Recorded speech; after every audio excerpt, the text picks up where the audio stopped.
Então, muito bem, como sempre, tentando ser breve, tentando ser justo, tentando ser prático, tentando ser inteligente. O professor Olavo de Carvalho explicou várias vezes em muitos cursos seus sobre mentalidade revolucionária que, vamos dizer assim, um militante esquerdista ou uma pessoa disposta, uma pessoa qualquer disposta a esconder a verdade, ela vai até as últimas consequências. E isso, qualquer estudante sério, né, que esteja interessado em entender não só a situação política atual no Brasil, mas a situação política no mundo, a história dos movimentos de esquerda pelo mundo, que tem tanta influência, né, de 2 séculos para cá, vai compreender que, em geral, no geral, a mentalidade do militante esquerdista, aquele militante esquerdista engajado mesmo, aquele que está disposto a participar mesmo do movimento e, né, vamos dizer assim, se infiltrar, né, na, nos movimentos de massa e, e propagar com bastante convicção a ideia de um socialismo, de um governo comunista, um governo totalitário pelo mundo, né, ele, ao longo do tempo, ele vai se tornando tão fanatizado, tão obsessivo pela ideia de que só existe uma única verdade e que essa verdade, né, é posse exclusiva do movimento comunista, ele vai se tornando tão profundamente comprometido com isso, ele vai, vamos dizer assim, ele vai estreitando a capacidade dele de compreender a verdade, que chega num ponto que ele, vamos dizer assim, chega ao absurdo de inventar uma nova verdade e querer impor aquilo para o mundo. É o caso, me parece, dessa moça que recentemente aí surgiu, né, com uma grave lesão no seu abdômen, uma lesão que forma o desenho de uma suástica, né, e em depoimento à polícia lá no Rio Grande do Sul, ela contou uma história de que havia sido, vamos dizer assim, raptada, sequestrada por eleitores do presidenciável Jair Bolsonaro, que foi violentada, né, foi agredida, e no final ainda marcaram a carne dela com o que seria o símbolo de um governo que estaria por vir sob a regência de Jair Bolsonaro. Porém, as investigações em andamento chegaram à conclusão de que aquilo se tratava de uma autolesão e que toda aquela história que ela contou, ou aquela versão dos fatos, não se enquadra na realidade. É claro, mas a intenção dela é que isso se enquadre, no sentido de que se possa tentar desmoralizar o presidenciável Jair Bolsonaro. Então, essa é a questão, é essa a obsessão que se chega. Em uma aula sobre teoria do Estado, o professor Olavo de Carvalho explicou que o nazismo, vai dizer assim, ele não vai passar de uma doença mental, mas ele também explicou que a mentalidade revolucionária, né, a mentalidade comunista, né, a própria cultura comunista em si, ela é uma doença espiritual, né, também.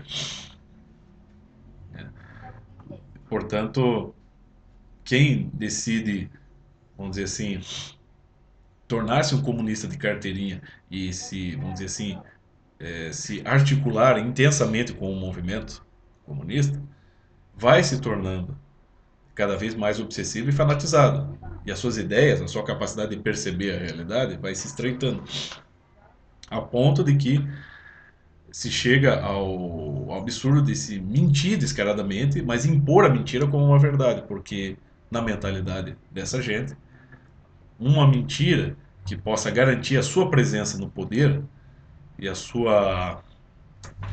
a regência das coisas, né? Tanto do Estado quanto dos homens quanto das coisas, possa ser garantida. Então, nesse sentido, a mentira deles se torna verdade, mas é uma mentira necessária, né, na mente deles, mas que ela chega a uma verdade, né? A verdade deles.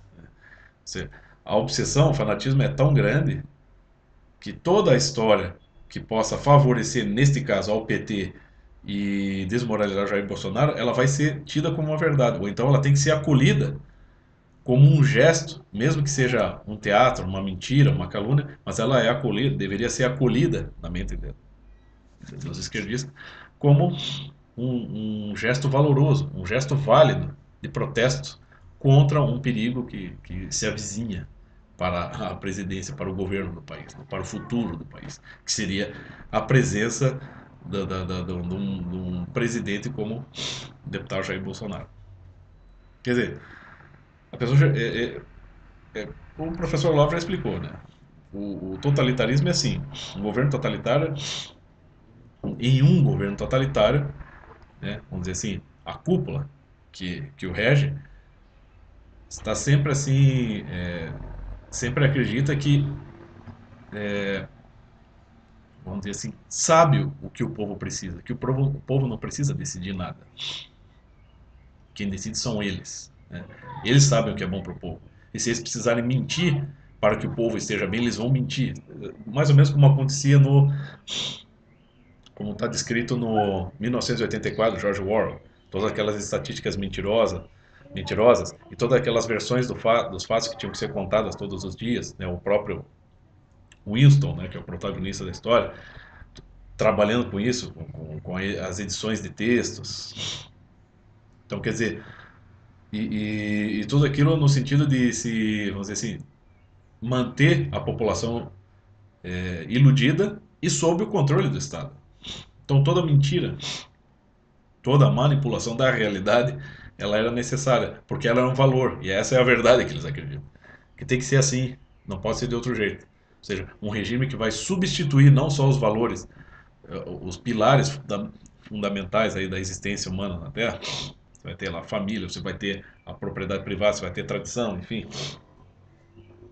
Mas também a própria presença de Deus no universo e no mundo, no nosso interior.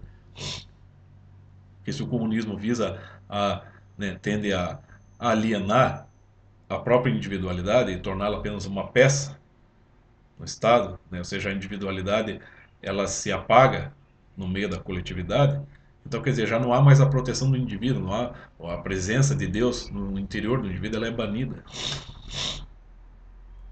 Então assim, sem mais delongas, eu gostaria apenas de indicar um livro aqui que eu já indiquei aqui, que é do Giovanni Reale, grande historiador da filosofia italiano, também muito recomendado pelo professor Olavo, e que escreveu um livro que seria um best-seller, seria Saber dos Antigos, Terapia para os Tempos Atuais. É, nossa, desculpe. E eu queria apenas ler no prefácio dois trechos que ele cita e que caracterizam, vamos dizer, um pouco a vida moderna.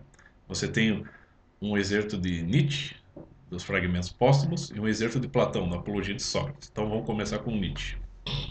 Assim, o homem moderno crê experimentalmente ora neste, ora naquele valor, para depois abandoná-lo.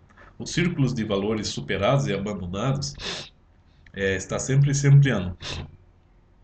Cada vez mais é possível perceber o vazio e a pobreza de valores. Um movimento é irrefreável.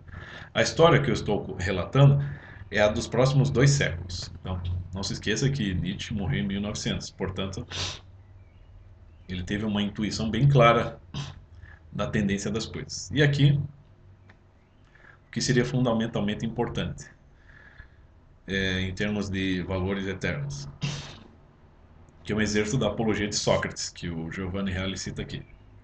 Estou tentando apenas convencer-vos, aos mais jovens e aos mais velhos, de que não deveis preocupar-vos com os corpos, com as riquezas ou com coisa alguma antes de vos preocupardes primeiramente com a alma, de forma que se torne o melhor possível, afirmando que a virtude não nasce das riquezas, mas da própria virtude vem aos homens, né, mas da própria virtude vem aos homens as riquezas e todos os outros bens, tanto privados quanto públicos, né? Ou seja, você tem aqui ele Sócrates chamando a atenção para algo que é fundamental e eterno no ser humano, né? Que é a participação nas virtudes. E elas são a fonte de todo o desenvolvimento que vai se dar tanto interior quanto exterior no homem. E o que o Nietzsche explica, né, nesse pequeno trecho ali dos fragmentos, do livro de fragmentos dele, né, que foi lançado postumamente, é que existe uma certa, na atualidade, existe uma certa reciclagem de valores. E isso é muito propício para o movimento comunista. Porque, como eu disse, qualquer estudo marxista-leninista vai explicar que a praxis, né, a prática é muito importante para o movimento marxista e que ele está disposto a se adaptar a tudo para chegar às suas finalidades, ou seja, está disposto a se infiltrar e a deturpar tudo, né, e a tudo modificar para apenas os seus propósitos, ou seja, está disposto a minar tudo, a tudo transformar, né? O que mais tarde vem a ser a questão do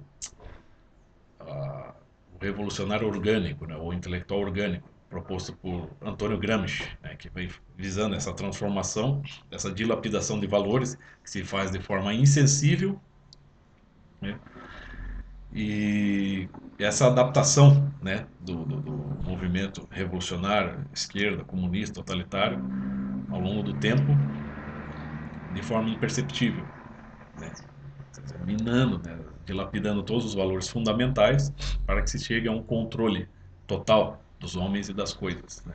Era mais ou menos isso, sem mais delongas.